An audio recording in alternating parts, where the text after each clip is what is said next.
बच्चों को घर में ही समझाएं।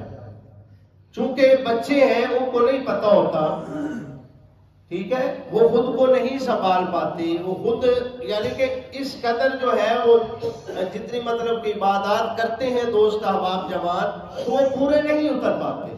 तो इसलिए कोशिश करें कि बच्चों को घर में ही समझाएं, घर में ही रखें, या उनका नफली एतकाफ करें कि वो फिर चलते फिरते हुए जनाब जो है वो जितना भी एतकाफ होता है वो करके जनाब अपना बाकी जो है वो कहना वो भी पूरा करते रहे इस तरीके के साथ। लेकिन जवान जो है वो एतकाफ बैठे, समझदार जो है वो एतकाफ बैठे, बुजुर्ग जो है वो एतकाफ बैठे, जो बैठ सकते हैं वो लाजमी बैठे।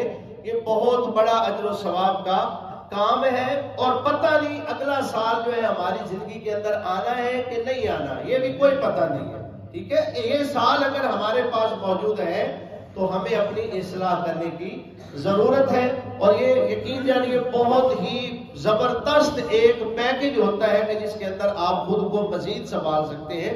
आखिरी बात करके इजाजत चाहूंगा कि एक हम जिस वक्त रब की बारगाह में आ गए हैं तो एक बात से नशीन रहे कि हम अपनी जिंदगी को बदल कर निकले एक नए तरीके के साथ। अगर हम बद अखलाक हैं तो हमारा अखलाक अच्छा हो जाना चाहिए।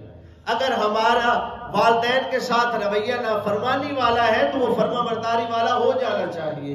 अगर और ये भी बात फर्माबरदारी से याद आ गई कि वालिदैन की इजाजत के बगैर हरगिज एतकाफ ना बैठे।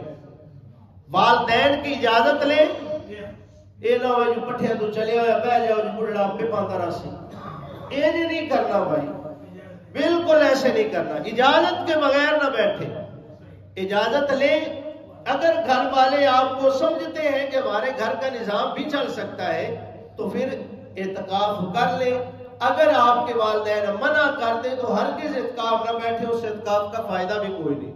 उस एतकाफ का फायदा नहीं है कि आप जनाब मोहतरम वालिदैन की नाफरमानी करके एतकाफ बैठे। दुआ है कि अल्लाह रब्बुल इज्जत मुझे और आपको इन बातों पे अमल पैरा होने की तौफीक अता फरमाए। इंशाअल्लाह ये साथ रहेगा जिसको